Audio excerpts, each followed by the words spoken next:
할렐루야. 수요 예배 오신 여러분을 환영하고 축복합니다. 지고 시작합니다. 자, 오늘 사사기 연구 83번째 83번째 시간입니다. 오늘 사사기 20장을 끝내려고 하는데 사사기 20장 36절로 48절, 다른 때 비해서 한 2배 정도 긴 본문을 가지고 지금 함께 이야기를 해보려고 하고요. 오늘 제목은 똑같습니다. 이스라엘 자손과 베냐민 자손. 이 이스라엘 자손과 베냐민 자손이 지금 뭐 하고 있는 거예요? 계속 전쟁을 하고 있는 가운데 있습니다. 오늘 7번째 시간, 주보에 오늘 다행스럽게 3문제가 있습니다. 그래서 기분이 좀 좋으실 수 있겠는데요. 아무튼 3문제. 그 중에 첫 번째 문제를 보게 되면 이스라엘 자손이 승리한 이유는 무엇입니까? 이스라엘 자손이 승리한 이유는 뭐냐라고 하는 겁니다. 베냐민 자손에 속해 있는 기브아 사람들의 악행. 여러분, 이 기브아 사람들의 악행이 뭐였냐? 그건 레위 사람의 아내를 밤새 능욕하여 죽게 하였다라고 하는 거죠. 결국 이 일로 인하여 이스라엘 사람들과 베냐민 자손들 사이에 전쟁이 일어나게 되었습니다. 전쟁이 일어나게 된 원인은 기브아의 악행이지만 사실은 또 전쟁이 일어나게 된 원인은 베냐민 자손의 계파주의, 지파주의라고 하는 겁니다. 사실은 이 베냐민 자손에 속한 이 기브아의 만행을, 기브아의 악행을 처단할 수 있었으면, 그러면 그 몇몇 사람만 처단하고 징계하면 될 일이었는데, 그런데 베냐민 자손들이 자기들의 지파의 자존심을 가지고 그 알량한 자존심, 어쩌면 그 지파의 교만함, 지파주의, 계파주의, 바로 이것이 자기 같은 동족 기브아의 만행을 덮어주고 보호해 주려고 했다라고 하는 거죠. 그래서 그 일로 인하여서 전쟁이 일어나게 되었다는 겁니다. 40만 명 이스라엘 자손이 전쟁을 결국은 시작을 했는데 2만 6천 명에 불과한 베냐민 자손에게 2번이나 전쟁에 패하였고, 그 2번의 전쟁 속에 이스라엘 4만 명이 죽게 되는 비극을 맞이합니다. 이 일로 인하여서 이스라엘 자손들은 하나님 앞에 엎드립니다. 울며 금식하고 회개하고 번제를 드리고 화목제를 드리고, 그리고 하나님께 어떻게 하면 좋을지를 물을 때에 하나님께서는 승리를 약속해 주시고 하나님은 전쟁에 개입해 주셨습니다. 3번째, 전쟁의 결과는 어땠습니까? 예상과 다르게 베냐민이 오히려 완패하였습니다. 2번의 전쟁에서 완승을 거두었던 이 베냐민 지파가 3번째 전쟁에서는 완패, 아니 참패를 하게 되는 결과를 초래합니다. 베냐민 지파가 2만 6천 명이었습니다. 2만 6천 명 가운데 2만 5천 명, 2만 5천 100명이라고 하는 거죠. 그리고 끝내는 사실은 다 죽고 마지막은 600명만 남게 되었다라고 하는 겁니다. 우리는 이미 지난주 수요일에 이 베냐민 자손의 패배를 살펴보았는데 사사기 20장, 오늘 이 본문을 보면은요, 오늘 이 본문에 이스라엘 자손이 승리한 이유가 무엇이었는지를 다시 한번 상기시켜주고 있다는 겁니다. 여러분이 아마 성경을 읽어보면 분명히 나와 있습니다. 성경에 오늘 사사기 20장 36절을 시작하는 바로 위에 그 단락의 제목이 뭐라고 되어 있냐면 이스라엘이 승리한 방법, 이렇게 성경이 기록해 놓고 있다는 겁니다. 사실 이스라엘이 어떻게 3차전에서 승리했는지를 우리는 지난주에 한 번에 다 훑어보았거든요. 그런데 오늘 이 사사기 기자는 다시 한번 이스라엘이 전쟁에 승리한 방법, 이스라엘이 승리한 방법, 바로 이거를 또다시 나열하고 또다시 기록해 놓고 있다라고 하는, 그러면서 바로 이스라엘이 승리한 이유, 그것이 무엇인지를 우리에게 다시금 상기시켜주고 있다라고 하는 것입니다. 36절 봅시다. 자, 36절 한번 다 같이 읽어봅니다. 이에 시작. 이에 베냐민 자손이 자기가 패한 것을 깨달았으니 이는 이스라엘 사람이 기브아에 매복한 군사를 믿고 잠깐 베냐민 사람 앞을 피하매. 여기서 우리가 무엇을 깨달을 수 있냐면요, 사실은 이스라엘 자손이 승리한 이유가 뭐냐. 오늘 첫 번째 문제의 제목이 뭐냐면 이스라엘 자손이 승리한 이유가 뭐냐라고 하면은 베냐민 자손의 착각이라고 하는 것입니다. 여러분, 이 착각은 어디서 왔어요? 교만에서 왔습니다.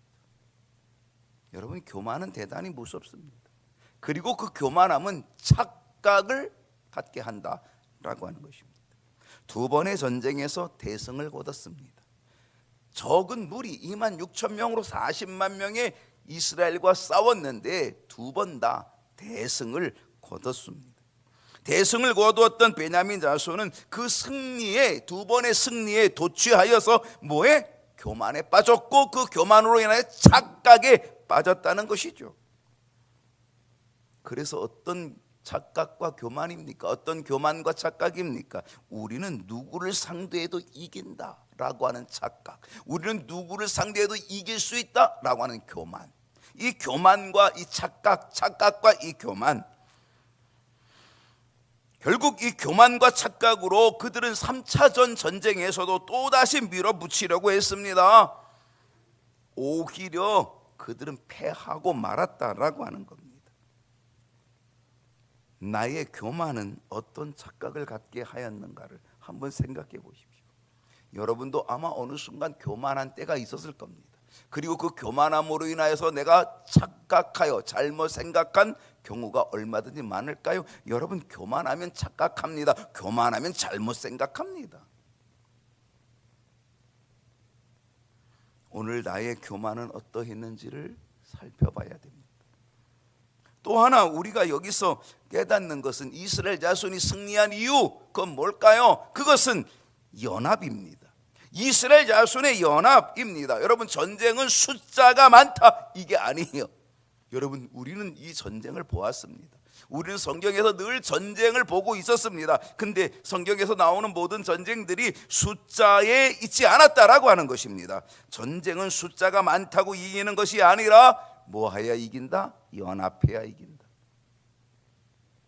그것이 중요한 거죠. 연합입니다. 이스라엘 자손은요, 기브아에 매복한 사람들을 믿었다 얘기합니다. 오늘 36절을 제가 다시 읽어볼게요.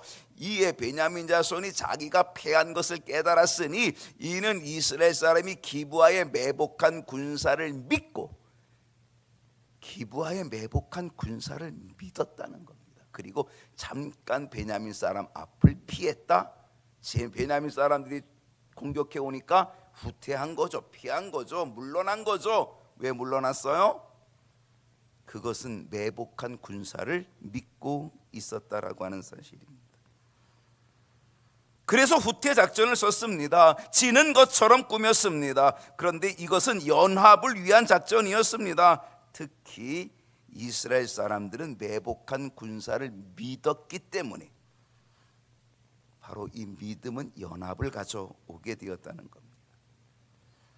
여러분, 우리의 영적인 승리도 다를 바 없습니다. 우리도 연합해야 합니다. 우리의 영적인 승리는 연합 속에 있습니다. 무엇과 연합합니까? 지금 이스라엘 자손이 누구와 연합하는 거예요?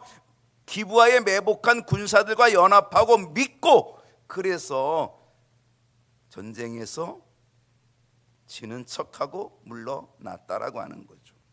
지는 것처럼 꾸몄습니다. 그런데 이거는 연합을 위한 작전이었고, 그리고 매복한 군사들을 믿었던 그러한 모습이다라고 하는 것이죠. 마찬가지입니다. 우리의 승리, 우리의 영적인 승리는 연합에서 이루어집니다. 누구와 연합하면 될까요? 우리는 그리스도와 연합하면 됩니다. 우리는 주님과 연합하면 됩니다. 여러분, 우리 주님은 누구예요? 우리 주님은 우리의 대장 되신다라고 하는 거죠. 주님은 대장 되십니다. 그러니까 우리는 대장 되시는 주님과 연합하면 이깁니다. 그게 승리의 비결이다라고 하는 것입니다. 특별히 우리는 예수 그리스도를 전적으로 신뢰하고 전적으로 믿어야 합니다. 이스라엘 자손들이 매복한 군사들을 믿고 나갔다가 후퇴합니다. 그 연합으로 이겼습니다. 오늘 우리는 예수 그리스도를 믿고 연합하면 예수님으로 인하여 우리는 승리하는 역사를 얻게 될 줄로 믿습니다. 37절로 갑니다. 복병이 급히 나와 기브아로 돌격하고 나아가며 칼날로 온 성읍을 쳤습니다. 누가 급히 나왔다? 복병이 급히 나왔다는 것. 이스라엘 자손들이 믿은 복병이 급하게 나왔다는 겁니다. 바로 이 복병을 믿었거든요. 그래서 전쟁의 앞에 나갔다가 후퇴했거든요. 이스라엘 자손이 믿은 복병이 급히 나오니까 그들은 후퇴하는 그 작전을 통하여서 오히려 이들이 이 복병이 기브아로 공격을 했다는 거죠. 돌격했다는 거죠. 그래서 칼날로 기브아의 온 성읍을 쳤다라고 하는 겁니다. 여러분, 여기에서 우리에게 주는 깨달음이 있다면 뭘까요? 우리가 예수 그리스도와 연합하고 예수 그리스도를 믿고 신뢰하면 예수님은 우리의 복병이 되어 주실 줄로 믿습니다. 주님이 복병이 되어 주십니다. 그래서 우리의 위기, 우리가 지금 밀리고 후퇴한다고 할지라도 그 위기 속에 주님이 복병이 되어 주셔서 그 위기를 극복하고 승리를 얻도록 역사해 주시는 줄로 믿습니다. 또한 이 복병은 어디로 돌격했어요? 기브아로 돌격합니다. 그리고 칼날로 온 성읍을 칩니다. 여러분, 기브아는 어떤 곳입니까? 기브아는 죄악이 시작된 곳이 기브아입니다. 죄악이 시작된 그곳이 바로 어떤 자리가 됩니까? 죄악이 시작된 그 자리가 결국은 심판의 자리가 된다는 사실을 보여주고 있는 것입니다. 38절로 가면 처음에 이스라엘 사람과 복병 사이에 약속하기를 성읍에서 큰 연기가 치솟는 것으로 군호를 삼자 하고, 뭐가 있었다? 약속이 있었습니다. 이스라엘 자손과 복병 사이에 약속이 있었습니다. 그 약속은 신뢰입니다. 그 약속은 믿음입니다. 그리고 그 약속은 연합입니다. 그리고 이 약속에 뭐가 있었다? 사인이 있었다는 겁니다. 그 사인이 뭐냐? 큰 연기가 치솟는 것으로 사인, 군호를 삼자라고 이야기했습니다. 여러분, 우리 주님도 우리에게 약속을 주십니다. 그리고 그 약속의 사인도 주십니다. 주님은 우리의 복병이 되어 주십니다. 우리와 연합합니다. 아니, 우리가 주님과 연합하면 주님은 나의 복병이 되어 주시고, 그리고 내게 뭘 주신다? 약속을 주십니다. 사인도 주십니다. 여러분, 우리 주님의 약속의 사인이 뭘까요? 그것은 십자가입니다. 그리고 십자가를 내가 믿음으로 받아들일 때 주님은 그 십자가 사인의 놀라운 약속을 허락해 주십니다. 그 약속이 뭐냐? 그 약속은 죄와 사망의 권세에서 나를 건져 주시는 겁니다. 나를 구원해 주시는 겁니다. 그리고 사망의 권세에 승리하게 만들어 주시는 겁니다. 2026년 연속으로 패하는 자가 되어서는 안 됩니다. 한 번은 패할 수도 있습니다. 두 번까지도 패할 수는 있습니다. 그러나 세 번까지 패하면 안 됩니다. 연속으로 패하는 자가 아니라 우리의 복병 되시는 예수 그리스도를 믿고 십자가의 약속을, 사인을 믿고 주님께서 대장이 되어 주셔서 이기게 하시는 승리를 얻는 그 소망이, 그 은혜가 저와 여러분에게 있기를 축복합니다. 두 번째 문제로 가십시다. 그렇다면 베냐민 자손이 패배한 이유는 무엇입니까? 이스라엘 자손이 승리한 이유는 뭐라 그랬어요? 제가 물론 베냐민 자손의 착각 교만이 있었다 그랬지만, 여러분, 이스라엘 자손이 승리한 것은 연합이라고 그랬어요. 연합. 우리가 주님과 연합하면 우리 승리하는 겁니다.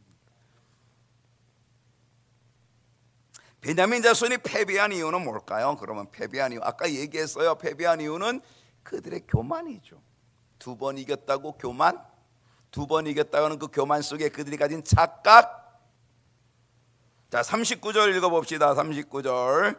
자, 다 같이 한번 읽어봅시다. 이스라엘 시작. 이스라엘 사람은 싸우다가 물러가고 베냐민 사람은 이스라엘 사람 30명 가량을 쳐 죽이기를 시작하며 이르기를 이들이 틀림없이 처음 싸움같이 우리에게 패한다 하다가, 바로 여기에 착각이 있었고 여기에 교만이 다 들어있었다. 베냐민 자손이 패배한 이유가 바로 이겁니다. 사실은 이 교만과 착각 속에 그들이 뭘 했어요? 속았습니다. 유인 작전에 속은 겁니다. 이스라엘 사람들은 싸우다가 물러갔다 그랬잖아요. 39절 보세요. 이스라엘 사람들은 싸우다가 물러갔다. 싸우다가 물러갔다는 건 왜 뒷걸음질 쳤다는 거예요? 그건 뭐예요? 도망치긴 했지만 그건 유인 작전이었다라고 했습니다. 나약해서가 아닙니다. 나약해도 도망간 게 아니라 유인 작전이었습니다. 함정에 빠뜨리는 유인 작전. 그 함정이 뭐예요? 매복, 복병. 복병을 믿었다 그랬죠. 그 복병이 있기 때문에 복병을 믿고 연합하는 거죠. 그래서 어떻게 했어요? 그들은 나약해서 아니라 함정에 빠뜨리는 유인 작전을 쓴 것이지요. 바로 여기에 빠진 거예요. 여기 왜 빠진 거예요? 교만했기 때문에. 왜 빠진 거예요? 착각했기 때문에. 여러분, 영적 싸움에서도요, 마귀는 우리에게 유인 작전을 피고 있다는 사실을 깨달아야 합니다. 우리를 마귀가 유인합니다. 그럴듯한 미끼를 줍니다. 그래서 우리를 착각하게 만듭니다. 교만하게 만듭니다. 그리고 미혹되게 만듭니다. 미혹하여 유혹하여 우리를 유인합니다. 그리고 우리를 어떻게 만들어요? 함정에 빠지게 만듭니다. 그래서 우리를 패배시킵니다. 그게 마귀가 우리를 유인하는 유인작전입니다. 우리도 착각하거나 우리도 교만하면 우리는 마귀의 함정에 빠지기가 쉽습니다. 또 베냐민 자손이 패한 이유가 있습니다. 그것을 자기가 속게 만든 교만이었습니다. 베냐민 자손이 이스라엘 사람 30명을 쳐 죽이기 시작했다 그랬어요. 그죠? 여기 보니까 이스라엘 사람 30명 가량을 쳐 죽이기를 시작할 그때에 이 베냐민 사람들은 어떤 생각을 했어요? 어떤 생각? 39절 하반절을 보게 되면은요, 이들이 이렇게 생각했습니다. 이스라엘 자손들이 틀림없이 처음 싸움과 같이 우리에게 패한다. 사실은 패하는 게 아니에요. 패하는 척하고 유인 작전을 쓴 거예요. 근데 그들은 어떻게 했어요? 착각했어요. 교만함 때문에 착각했어요. 베냐민 자손들은 속은 거예요. 그 속아서 그 교만하게 된 거예요. 여러분, 속으면 교만하게 돼요. 그러면 현실을 분별하지 못하게 돼요. 왜 그랬어요? 그들은 일부만 보았어요. 겉만 보면 속을 수 있어요. 특히 우리는요, 보이지 않는 하나님의 역사, 하나님의 손길을 볼 수 있어야 돼요. 여러분, 보이는 게 전부가 아니에요. 우리는 보이는 것, 이것 때문에 우리는 너무나 많은 실망을 해요. 보이는 것 때문에 우리는 너무나 많은 절망을 해요. 보이는 것 때문에 너무 많은 불평을 해요. 보이는 것 때문에 너무 많은 두려움을 가져요. 보이는 것 때문에 너무 많은 걱정을 가져요. 왜 그럴까요? 눈에 보이는 것 때문에 그래요. 근데 우리는 눈에 보이는 게 전부가 아니에요. 우리는 보이지 않는 하나님의 역사를 볼 수 있어야 돼요. 그게 소망이에요. 40절을 보면 연기 구름이 기둥같이 성읍 가운데 치솟을 때에 베냐민 사람이 뒤를 돌아보매 온 성읍의 연기가 하늘에 닿았고, 베냐민 자손들은요, 뒤를 못 봤어요. 앞만 보았어요. 일부만 본 거예요. 앞만 보니까 어떻게 해요? 와, 저놈들이 우리한테 또 패하네, 또 도망치네. 그리고 우리가 30명쯤 우리가 죽이고, 야, 이제 또 이길 수 있겠네. 전과 같이 우리가 또 이길 수 있겠네 라고 그들은 앞만 보고 간 거죠. 일부만 본 거죠. 앞에 있는 눈에 보이는 것만 본 거지요. 베냐민 자손들은 뒤를 보지 못했다는 거예요. 그런데 하나님의 역사는 어디 있었어요? 뒤에 있었어요. 우리가 그 찬송 많이 부르잖아요. 나의 등 뒤에서 나를 도우시는 주. 여러분, 오늘 우리가 앞만 보면 절망하고, 앞만 보면 힘들고, 앞만 보면 눈물 나고, 앞만 보면 고통스럽고, 왜 앞에만 보이는 게 앞에 거밖에 안 보이거든요. 근데 우리는 뒤에 계신 하나님, 나의 등 뒤에서 나를 밀어주시는 하나님을 우리는 못 보고 있는 거예요. 그 못 보면 우리는 너무 실망하는 거죠. 베냐민 자손들이 패배한 이유는요, 앞만 보고 있다라고 하는 거죠. 뒤를 못 본 거죠. 하나님의 역사는 뒤에 있었던 거죠. 그렇습니다. 나의 등 뒤에서 역사하고 계신 하나님을 우리는 볼 수 있어야 합니다. 그러면 이것은 또 다른 우리의 소망이 되는 거예요. 41절로 가겠습니다. 이스라엘 사람은 돌아서는지라 베냐민 사람들이 화가 자기들에게 미친 것을 심히 놀라. 베냐민 사람들은 이제서 깨달았습니다.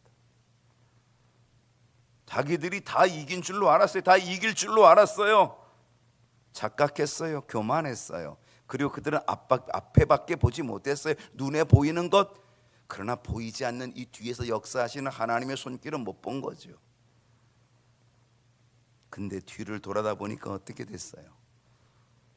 화가 자기들에게 미쳤다는 걸 알게 됐어요. 그리고 도망치던 이스라엘 자손들이 어떻게 했어요? 갑자기 확 돌아섰어요. 그리고 뒤를 돌아보니까 이미 어때요? 연기 구름이 기둥같이 치솟고 있는 걸 보게 되는 거죠. 베냐민 사람들이 화가 자기들에게 미친 것을 보고 심히 놀라게 되었다라고 하는 거예요. 여러분, 무엇을 느낍니까? 베냐민 사람들이 이제서 깨달았어요. 와! 정말 큰일 났구나. 화가 자기들에게 미쳤구나 라고 하는 걸 이제서야 깨달았어요. 근데 깨달았지만 이미 늦었어요. 여러분, 회개도 너무 늦었어요. 회개로 이어지기에 너무 늦은 거예요. 여러분, 하나님의 심판도 마찬가지 아닐까요? 내가 깨닫는 순간에 이미 늦을 수 있어요. 그래서 우리는 늦기 전에 깨달아야 돼요. 그것이 은혜의 소망이에요. 늦기 전에 깨달아야 돼요. 이상하게도 사람들은요, 끝에 가서야 깨닫는 경우가 많아요. 끝에 가서야. 근데 끝에 가서 깨달으면 돌아설 시간이 없어요. 그땐 이미 늦어버린 거예요. 돌아설 시간이 있을 때 깨닫고 돌아와야 돼요. 근데 이미 늦어버리면 돌아올 길이 없어요. 그러면 하나님의 심판이 있게 돼요. 너무 늦어서 더 이상 돌이킬 수 없는 길이 되고 만다라고 하는 거죠. 42절을 보십시다. 이스라엘 사람 앞에서 몸을 돌려 광야길로 향하였으나 그들은 자기 성읍으로 돌아올 수가 없어요. 늦었어요. 그래서 그들은 어디로 갔어요? 몸을 돌려 광야길로 향하였어요. 군사가 급히 추격하며 각 성읍에서 나온 자를 그 가운데서 어떻게 했다고요? 진멸했다는 거예요. 여러분, 무엇을 느낍니까? 이미 늦어버린 때는요, 피할 길도 없다는 거예요.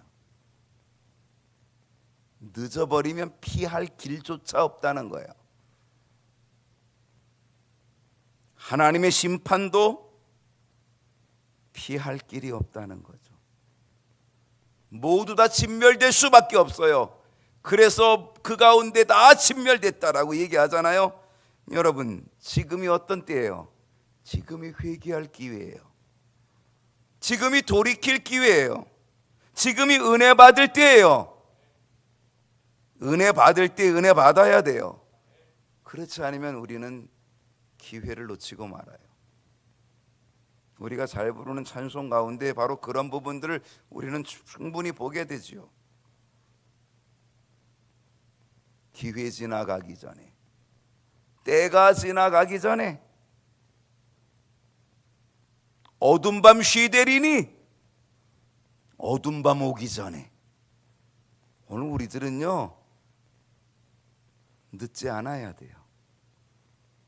하나님 앞에 돌이킴이 늦지 않아야 돼요. 회개함이 늦지 않아야 돼요. 마지막 세 번째로 가십니다. 베냐민 자손의 패배의 결말은 무엇입니까? 패배의 결말은 너무너무 비참해요. 43절을 보십시다. 다 같이 한번 읽어볼까요? 그들이 시작. 그들이 베냐민 사람을 애워싸고 기브아 앞 동쪽까지 추격하며 그 쉬는 곳에서 짓밟음에. 참 여기 보면은 애워쌌다, 추격하며 짓밟음에, 이 단어들이 나와요. 그들이 베냐민 사람들을 애워쌌대요. 꼼짝 못하게 애워쌌대요. 그리고 기브 앞 동쪽까지, 해 뜨는 그곳까지 추격하며 그 쉬는 곳에서도 쉬게 하지도 않아요. 쉬는 곳에조차도 짓밟았대요. 여러분, 죄는 끝내 애워싸임을 당합니다. 죄는 끝내 추격을 당합니다. 그리고 죄는 끝내 짓밟힘을 당하게 된다는 사실입니다. 여러분, 하나님의 심판도 바로 이렇게 철저하게 나타난다는 것을 깨달아야 됩니다. 44절을 보면요, 베냐민 중에서 엎드러진 자가 18,000명이니 다 용사더라. 18,000명이 엎드려져 죽었다는 거예요. 이 전쟁에서 한 번에 18,000명의 사람이 죽어요. 그런데 그들이 다 어떤 사람들이다? 다 용사더라. 여러분, 용사여도 소용없어요. 아무리 힘이 장사고 아무리 싸움을 잘하는 용사고 아무리 용맹해도 소용없어요. 여러분, 어떤 용사라 해도 하나님의 심판 앞에 설 자는 아무도 없어요.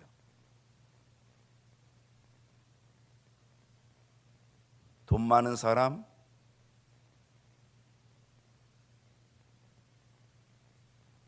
많이 배운 사람, 잘난 사람, 예쁜 사람, 다 소용없어요. 어느 누구도 하나님의 심판 앞에 설 자는 없어요. 아무리 용사고 아무리 용맹하고 아무리 강해도 하나님의 심판 앞에 설 자는 아무도 없어요. 여러분, 하나님 앞에서는요, 강한 사람이 사는 것이 아니라 순종하고 회개하는 사람이 살게 될 줄로 믿습니다. 이거 여러분 아셔야 돼요. 하나님 앞에 설 자는, 하나님 앞에 사는 자는 강한 사람이 아니에요. 용사가 아니에요. 순종하고 회개하는 사람이 살게 된다는 거예요. 45절을 보십시오. 그들이 몸을 돌려 광야로 도망하였으나 림몬 바위에 이르는 큰 길에서 이스라엘이 또 5,000명을 이삭 줍듯 하고 또 급히 그 뒤를 따라 또 2,000명을 죽였으니. 베냐민 자손들이 어디로 도망갔어요? 광야로 도망했어요. 그리고 림몬 바위에 이르는 큰 길에서 5,000명이 죽고 또 따라가서 기돔에 이르러 2,000명이 또 죽어요. 18,000명이 죽고 그래서 25,000명이 한꺼번에 죽는 거죠. 베냐민 자손들은 광야로 도망하였어요. 그리고 림몬 바위에 숨으려고 했지만 소용이 없었어요. 광야도 피할 피난처가 못 되었어요. 광야도 숨을 곳이 못 되었어요. 거기에 광야에 있는 천연적 요새인 림몬 바위조차도 소용이 없었어요. 하나님의 심판 앞에는 소용이 없어요. 우리는 하나님의 심판 앞에 숨을 곳이 없어요. 하나님의 심판 앞에 도망칠 곳이 없어요. 하나님 없는 피난처는 없어요. 하나님 없는 안전한 곳은 없어요. 하나님 없는 구원은 없어요. 46절을 보십시다. 이날에 베냐민 사람으로서 칼을 빼는 자가 엎드러진 것이 모두 2만 5천 명이니 다 용사였더라. 한날에 베냐민 지파 2만 5천 명이 죽게 되었어요. 어느 지파? 베냐민 지파. 여러분, 베냐민 지파는 이스라엘 사람들이에요, 아니에요? 아니에요, 맞아요? 맞아요. 우리는 지금 이스라엘 자손과 베냐민 자손 이렇게 주제를 일주일 동안, 아니 7번째까지 하니까 아이고 이스라엘 자손과 베냐민 자손이 따로따로인가 이렇게 생각하기 쉬울 수도 있지만 그게 아니에요. 베냐민 자손도 이스라엘 자손이에요. 이스라엘 자손의 12번째 지파잖아요. 막내 지파잖아요. 사실 이 베냐민 지파도 택한 백성이에요. 그런데요, 하나님의 심판은 택한 이스라엘 지파에게도 임했다는 거예요. 여러분, 안심하면 안 돼요. 교회 안에 있다고 안심할 수 없어요. 내가 신앙생활을 오래 했다고 안심할 수 없어요. 내가 직분을 가지고 있다고 안심할 수 없어요. 그래서 우리는 늘 깨어 있어야 되고, 우리는 하나님 안에 있어야 되는 거죠. 47절로 가면 베냐민 사람 600명이 돌이켜 광야로 도망하여 림몬 바위에 이르러 거기에서 넉 달 동안을 지냈더라. 2만 6천 명 가운데 고작 남겨진 사람은 600명이었어요. 다 죽었어요. 다 진멸됐어요. 그리고 고작 남은 사람은 600명이었어요. 하나님은 베냐민 자손을 심판하시면서도 베냐민 지파의 보존을 위해서 600명은 남겨두셨어요. 하나님은 공의의 하나님이에요.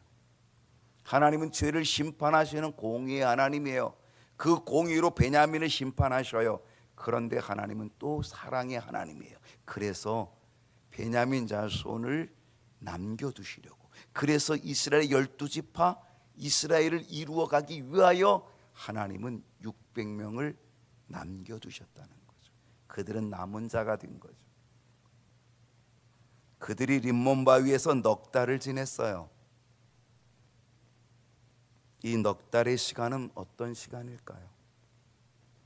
600명 남은 자의 넉 달의 시간은 어떤 시간일까요? 그 시간은 회개의 시간이었을 거예요. 그 시간은 자기 자신들을 돌아보는 시간이었을 거예요. 그래서 다시금 회복할 수 있는 기회를 얻는 시간이 되었을 거예요.